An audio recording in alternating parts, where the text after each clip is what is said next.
पुणे विमानतळावर 9 ठिकाणी केवळ इंडिगोचीच विमानं उभी असल्यानं इतर विमान कंपन्यांना फटका बसतोय। पुणे विमानतळावर केवळ 10 विमानं उभी राहण्याची सोय आहे। मात्र पुणे विमानतळावर 10 पैकी 9 विमानतळावरती केवळ इंडिगोचीच विमानं उभी आहेत।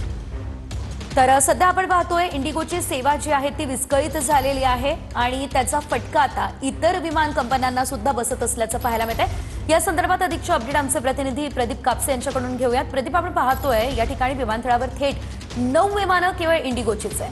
ही विमानं कधी उड्डाण घेणार आहे किंवा या संदर्भात काय माहिती नेमकी मिळते? सेजल, या संदर्भामधली अधिकृत माहिती जी आहे ती अजूनपर्यंत मिळत नाही। मात्र जी प्राथमिक माहिती आहे ती म्हणजे इंडिगोची 9 विमानं जी आहेत विमानतळावरती जागच्या जागी आहेत, त्यामुळं इतर विमानांचं पार्किंग जे आहे आपण पाहतो की फुल झालेलं पाहायला मिळतंय आणि त्याचा फटका जो आहे तो प्रवाशांना सहन करावा लागतोय।